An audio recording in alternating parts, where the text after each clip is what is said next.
Rusiya rəsmilərinin məlumatına görə Ukraynanın İjevsk şəhərindəki sənaye obyektinə POE hücumu nəticəsində bir neçə nəfər həlak olub, bir çoxu yaralanıb. Udmurtiya Respublikasının rəhbəri İqor Breçalov bildirib ki, şəhərdəki bir sənaye müəssisəsi hədəfə alınıb. Qeyd edək ki, İjevsk Ukrayna sərhədindən təxminən 1500 kilometr uzaqlıqdadır. Breçalov ölən və ağır yaralananlar olduğunu açıqlayıb. Rusiya mediasının verdiyi xəbərə görə hücum nəticəsində 3 nəfər ölüb, 3 nəfər isə xəstəxanaya yerləşdirilib. Onlardan onun vəziyyəti ağırdır. Hücum anına aid görüntülər yayımlanıb. Hücumun Rusiyanın əsas hava hücumundan müdafiə sistemləri olan TOR və OSA sistemləri, eləcə də Harpi tipli hücum pualarını istehsal edən İjevsk Elektromexanika zavodu kupola endirildiyi bildirilir. Breçalov bildirib ki, rejimi tərəfindən buraxılan pualar İjevskdəki zavodlardan birinə hücum edib. Bütün fövqəladə xidmətlər hadisə yerindədir. Xatırladaq ki, Rusiya İjevskdə şahid tipli dronların analogu olan Qarpiya 1 istehsalını genişləndirir. Bu zavod Almaz Antey-Dövlət Hərbi Sənaye Konserninin tərkibində olan Kupol Elektromexanika zavodunda yerləşir. Burada istehsal edilən Qarpiya 1 dronları Alavugada istehsal edilən CR-2-lərdən texniki baxımdan fərqlənir və fərqli indeksə sahibdir. Ukrayna Milli Təhlükəsizlik və Müdafiə Şurasının dezinformasiyaya qarşı mübarizə mərkəzinin rəhbəri Andrey Kovarenko bildirib ki, İjevskdə yerləşən Kupol zavodu Rusiyanın əsas TOR, Zenit raket sistemləri və Qarpiya 1 hücum dronlarının istehsalçılarından biridir. Şəhərdə həmçinin Baykal markası ilə kiçik silahlar istehsal edən maşın qayırma və mexaniki zavodlar da fəaliyyət göstərir. Qeyd edək ki, iyulun 1-nə keçən gecə Rusiya Müdafiə Nazirliyi ölkənin müxtəlif bölgələrində POE hücumları barədə məlumat verib və bir sıra hava limanlarında məhdudiyyətlər tətbiq olunub. Nazirliyin məlumatına görə hava hücumundan müdafiə qüvvələri ümumilikdə 60 planı məhv və ya ələ keçirib. Krımda 17, Rostov vilayətində 16, Azov dənizi üzərində 11, Kursk vilayətində 5, Saratovda 4, Qara dəniz üzərində 3, Belgorodda 2, Voronezh və Oryol vilayətlərində isə 1 dron. Bu hadisələr fonunda Rosaviasiya Saratov, Ulyanovsk, Kazan və Nijnikamsk hava limanlarının fəaliyyətinə müvəqqəti məhdudiyyətlər qoyub. Udmurtiya rəhbəri Aleksandr Breçalov bildirib ki, İjevskdəki sənaye obyektlərindən birinə POE hücumu olub. Bütün operativ xidmətlər hadisə yerindədir, əlavə məlumat veriləcək, deyə o qeyd edib. Eyni zamanda Federal Hava Nəqliyyatı Agentliyi İjevsk hava limanının fəaliyyətinə də məhdudiyyət qoyub. Очуметь.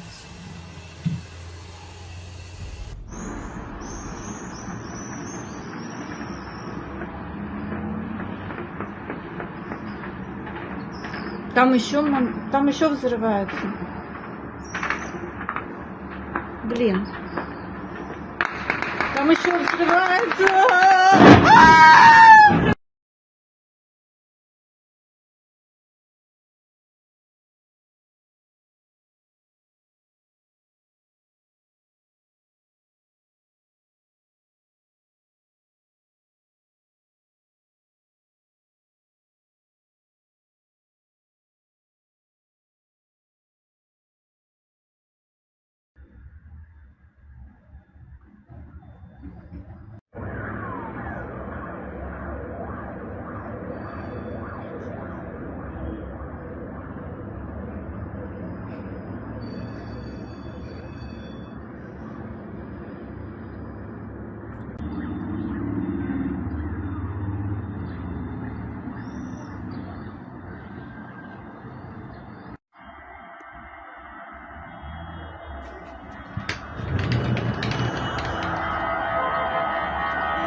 Yevromaydan Presi məlumatına görə Rusiya qüvvələrinin Askol çayını keçərək Kupyansk şəhərini mühasirəyə almaq və təşəbbüsü ələ keçirmək cəhdləri fonunda bu bölgədəki strateji döyüş daha da kəskinləşir. Lakin təkrarlanan hücumlara və taktiki dəyişikliklərə baxmayaraq, onların irəliləməsi dayanıb ölümcül atəş cəngəlinə düşən, logistika çatışmazlığından əziyyət çəkən və Ukraynanın səbirli və effektiv müdafiəsi tərəfindən tədricən zəiflədilən bir vəziyyətdədirlər. Kupyansk uğrunda döyüş əsasən iki istiqamətdə davam edən davamlı rayonu Rusiya təzyiqləri ilə xarakterizə olunur. Xüsusilə Pişçani dəhlizi boyunca Askol çayına doğru qərbə uzanan dar bir keçid boyunca bu sektorda Rusiya qüvvələri nəzarəti genişləndirmək, çay sahilində mövqe tutmaq və Ukraynanın üç tərəfdən həyata keçirdiyi dağıdıcı atəşdən çıxış yolu tapmağa çalışır. Lakin məhz bu atəş çəngəli Rusiya qoşunlarını ağır vəziyyətdə qoyub. Şiddətli canlı qüvvə və sursat çatışmazlığı ilə üzləşən bu bölmələr zirehli texnika dəstəyindən demək olar ki, məhrumdur. Bu ərazidəki Rusiya hərbçiləri əsasən parçalanmış piyada qruplarından ibarətdir və vahid logistik təminatdan məhrum olduqları üçün Ukraynanın xüsusi təyinatlı bölmələrinin hədəfli reydlərinə qarşı son dərəcə həssasdırlar. Ukrayna qüvvələri aktiv müdafiə strategiyası tətbiq edir, davamlı təzyiq göstərir. Eyni zamanda taktiki reydlər həyata keçirərək əsirlər götürür, vacib kəşfiyyat məlumatları toplayır